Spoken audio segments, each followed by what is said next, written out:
Buongiorno ed eccoci di nuovo a fare una partita di scacchi allo stile di Ballando con le stelle.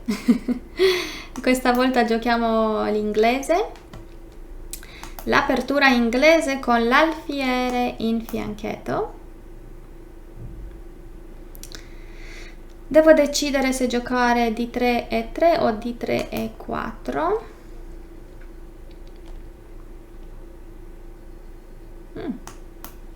Gioco con E3 e cavallo E2. Sì, lo sapevo. Ok, cavallo E2, difendo bene per C3, faccio la rocco corto e mi arriva l'attacco con F4. Donna B3. Dopo. Adesso li minaccio in D5 perché il mio cavallo non è più inchiodato ed è il tempo di mandar via questo intruso. Ok, e si va con l'attacco frontale laterale in questo caso. Sviluppo anche l'altro alfiere in fianchetto e la torre giunge a C1, donna C2, classico. Dai, prima donna, prima la donna. Che donna B3 non mi dispiaceva, forse donna B3 avrebbe vinto qualcosa. Donna B3, cavallo E7 e 4, cavallo F4. Non avrei vinto niente. Voglio preparare un F4. Allora, perché vuole farlo anche lui? E questo è il problema. Va bene, portiamo il cavallo in E4, così minacciamo cavallo C5 con attacco di donna e di alfiere. È praticamente una siciliana a colori opposti. Grazie per la casella C6. Geniale. Adesso sviluppo la mia torre con attacco. Ok. Cavallo va in E7 e ora è il tempo di trionfare. Sono curiosa dove andrà a portare il cavallo D5. Sarà un dilemma per lui. È intrappolato, giusto? Non può andare da nessuna parte. Ok, vediamo un po'. Catturo. Se B5, cavallo C5. Minaccio la donna e comunque il cavallo lo perde. E questo non mi dispiace affatto.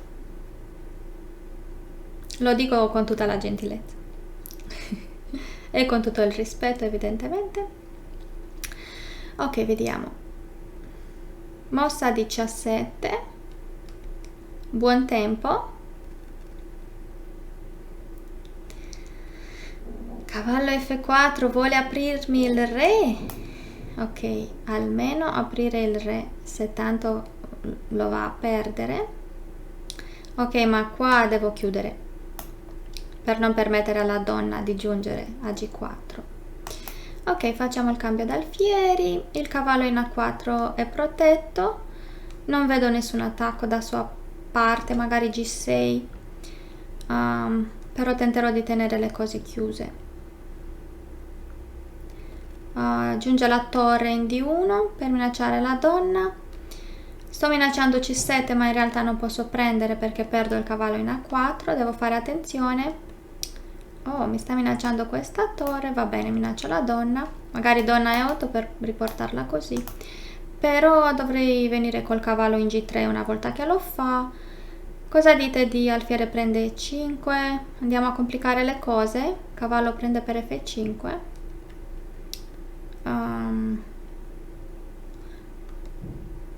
Non voglio complicare, voglio giocare molto semplicemente, però non voglio lasciargli portare l'alfiere in F4. Non mi piace il cavallo in E4, non ci fa nulla, perciò dai, portiamolo indietro.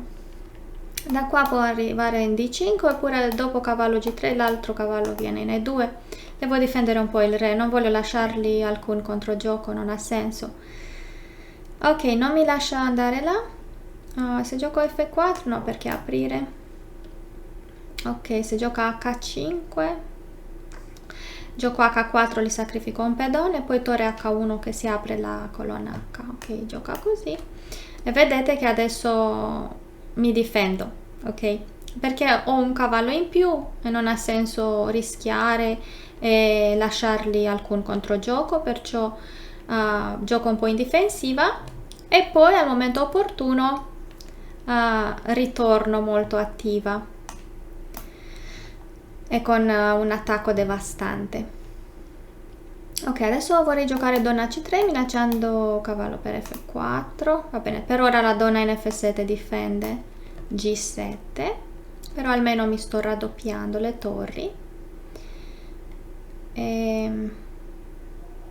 Re F3 per attaccare l'alfiere. Carino. No, perché poi prende G3, cavallo G3, G6. E il mio pedone in F5 è inchiodato. Catturo in E5 con l'alfiere. Sto parlando molto e sto calcolando forse delle varianti che non servono neanche. Però questo io lo faccio. Questo io lo faccio perché si apre la colonna, la diagonale a 1 H8 e quindi voglio minacciargli il matto in H8 e non può portare la donna su perché perderà la torre.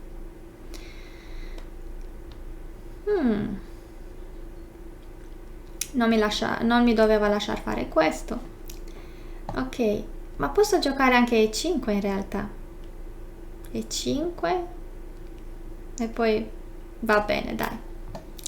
Giochiamo semplicemente adesso a cambiare tutti i pezzi, rimanere col vantaggio. Prendo il cavallo, prendo il suo. Giochiamo tranquillamente. Comunque non ha molto tempo neanche.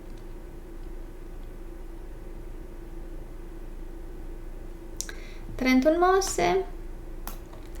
Non guardiamo il pedone in F2. Lo prenderò più tardi. Prima li faccio matto. Ecco. Benissimo. Abbiamo vinto anche questa, carissimi amici, e non vedo l'ora di giocare una nuova partita per voi. E ora, per continuare, che cosa posso fare? Beh, innanzitutto ti consiglio di iscriverti al nostro canale in modo tale da non perderti le nuove video lezioni. E poi puoi vedere il video che è stato più cliccato in questa settimana. Ci vediamo, ciao!